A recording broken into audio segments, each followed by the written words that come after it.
So hello students, let's start with question number 2 of exercise 3.5.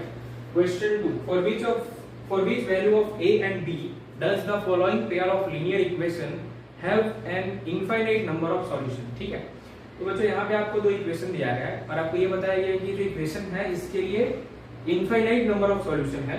ठीक है, आपको ए और बी की वैल्यू बतानी है. ठीक है, चलो तो करते हैं इसे solve. 2x plus 3y is equals to 7. ठीक है, and a minus bx plus a plus by is equals to 3a plus b minus 2. ये हमें इक्वेशन दिया गया है, दोनों इक्वेशन, और ये बोला गया है कि इस इक्वेशन के लिए इनफाइनाइट सॉल्यूशन एग्जिस्ट करता है. और अगर इनफाइनाइट सॉल्यूशन एग्जिस्ट करता है तो हमें ये बताना है कि a और b की वैल्यू क्या है. ठीक है बच्चों, तो इनफाइनाइट सॉल्यूशन कब एग्जिस्ट करता है ये बताओ मुझे. ठीक है, प्रीवियस वीडियो में पढ़ाया है ना मैंने. इनफाइनाइट सॉल्यूशन एग्जिस्ट कब करता है जब a1/a2 की वैल्यू b1/b2 के इक्वल एंड c1/c2 के इक्वल होती है तब. राइट, तो वही यहां पे करना है हमें. We will write the value of a1 a2 b1 b2 और c1 c2. a1 क्या है बच्चों? a1 is 2, b1 is 3, c1 is 7. ठीक है, a2 is a minus b, that is coefficient of x. ये पूरा जो भी coefficient of x है that is a2. b2 is a plus b, b2, a plus b is b2. ठीक है पूरा. and c2 is 3a plus b minus 2. Okay, ठीक है. चलो, तो ये हो गया मेरा a1 b1 c1 की वैल्यू, a2 b2 और c2 की वैल्यू. अब मुझे ये पता है कि अगर सॉल्यूशन इनफाइनाइट है तो a1/a2 की वैल्यू b1/b2 के equal and that is equals to c1/c2. ठीक है, अब यहाँ पे a1/a2 क्या होगा? 2/a minus b will be equal to b1 क्या है? 3/a plus b. ठीक है, कंडीशन के हिसाब से लिख रहा हूं मैं, कोई जादू नहीं कर रहा. इज इक्वल्स टू c1/c2 क्या है? c1 is 7. ठीक है, और c2 हमें ये मिला है. ठीक है बच्चों, तो मैथमेटिक्स में कॉन्सेप्ट के ऊपर आपको काम करना है बच्चों. Concept, if concept you know, आप किसी भी वैरायटी के क्वेश्चन सॉल्व कर पाओगे. जैसे यहाँ पे इनफाइनाइट सॉल्यूशन एग्जिस्ट करता है तो आपको ये पता होना चाहिए कि अगर इनफाइनाइट सॉल्यूशन एग्जिस्ट करता है तो आपको ये कंडीशन अप्लाई करना है. ये कंडीशन अप्लाई करना आपके माइंड में आ गया, उसके बाद सब अरिथमेटिकल ऑपरेशन है. ठीक है, नाउ हम क्या करेंगे? हम सबसे पहले इन दोनों को इक्वल लेंगे. So we will take this 2 into bracket a minus b is equals to 3/a plus b. Now यहाँ पे हम एक इक्वेशन फ्रेम करेंगे. ठीक है, इसको अपन एलिमिनेशन या किसी भी मेथड से सॉल्व करेंगे. सो इक्वेशन फ्रेम करने के लिए ऐसा जब भी टर्म होता है हम क्या करते हैं? क्रॉस मल्टीप्लाई करते हैं. ठीक है, सो 2 into a plus b will be equal to 3 into bracket a minus b. ठीक है, now open the bracket. 2a plus 2b is equals to 3a minus 3b. I have simply just multiplied. Now bring all the terms on one side. So or take these terms on this side. So 3a minus 3b minus 2a minus 2b is equals to 0.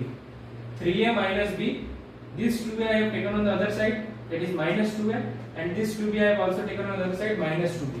Now 3a minus 2a is a, and minus 3b minus 2b is minus 5b.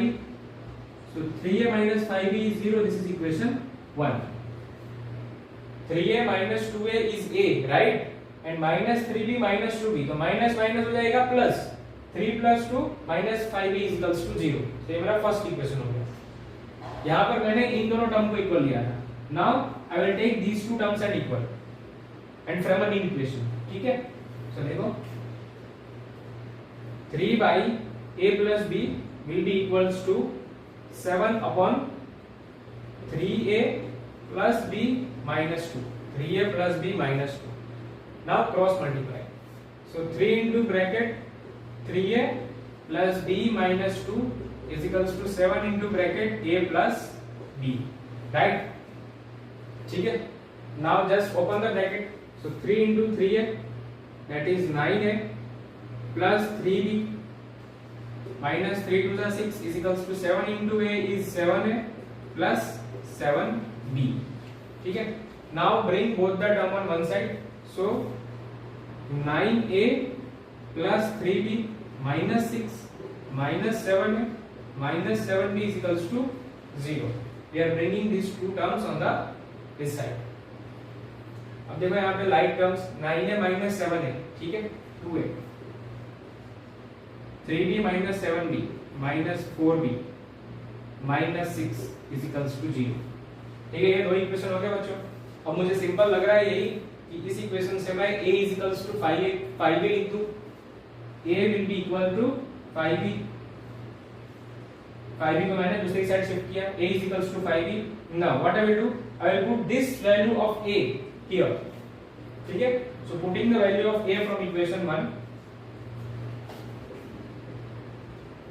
putting the value of a from equation 1. ठीक है, तो a की value अपन put करते हैं यहाँ पे. so a is 5b. ठीक है, तो a की जगह पे 5b रखते हैं.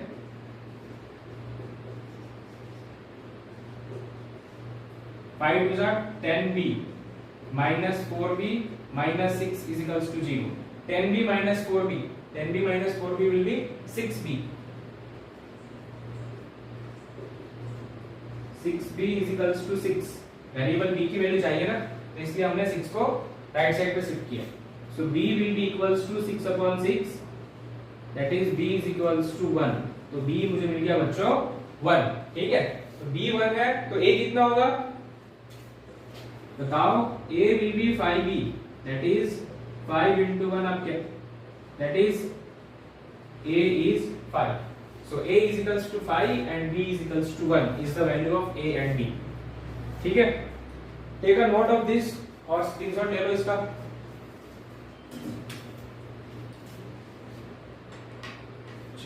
Moving ahead to the next part of the question, question part 2. लिखने के बाद मिटाने का मन नहीं करता है मुझे.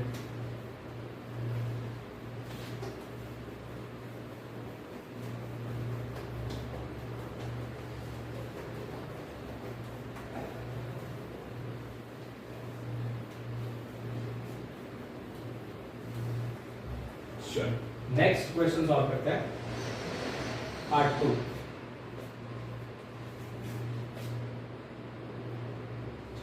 That is, for which value of k will the following pair of linear equation have no solution. ठीक है, तो बच्चों पहले क्वेश्चन में था which has infinite solution. ठीक है, और इस क्वेश्चन में है which has no solution. तो नो सॉल्यूशन के लिए जो कंडीशन थे अभी आप याद करने की कोशिश करो. कब नो सॉल्यूशन एग्जिस्ट करता है, तब तक मैं इक्वेशन लिखता हूँ.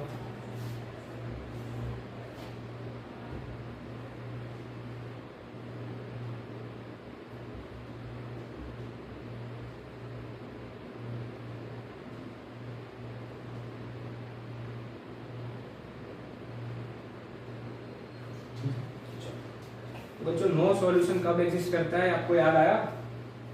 a1 की वैल्यू होगी 3, b1 is also 1, 3, 1 and c1 is also 1. a2 is 2k minus 1 the whole coefficient of x, b2 is k minus 1 and c2 is 2k plus 1. right? okay, now it is given that for this equation there is no solution. तो बच्चों no solution के लिए condition क्या थी? No solution के लिए condition थी a1 upon a2 is equals to b1 upon b2 is not equals to c1 upon c2. तो यहाँ पे आप देख सकते हो कि यहाँ पे आपको एक ही वेरिएबल अननोन है. प्रीवियस क्वेश्चन में a और b दो वेरिएबल हमें फाइंड करते थे, इसीलिए हमें दो इक्वेशन फ्रेम करने की रिक्वायरमेंट पड़ी.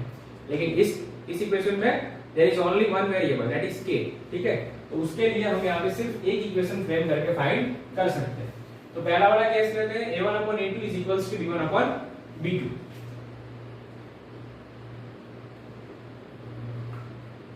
पूरा ही लिख देते हैं चलो. so a1 upon a2 3 upon 2k minus 1 will be equal to 1 upon k minus 1 will be equal to 1 upon 2k plus 1. ठीक है, now a1/a2 is equals to b1/b2, ये दोनों इक्वल है, इन दोनों टर्म्स को लेते हैं हम, तो we will have to cross multiply, ठीक है। सो 3 into k minus 1 will be equal to 2k minus 1, 3k minus 3 is equals to 2k minus 1, 3 into k 3k, 3 into minus 1 is minus 3. Now we will bring the variable on one side and constant on the other side.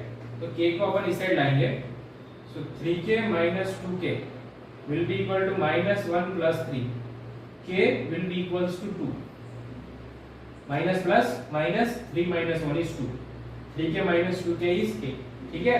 तो इस तरीके से हमें k की value मिल गई 2। I hope आप सबको question समझ में आ रहा है। कोई भी डाउट है, कुछ भी कंफ्यूजन है, please do comment. Thanks for watching the video, good bye everyone.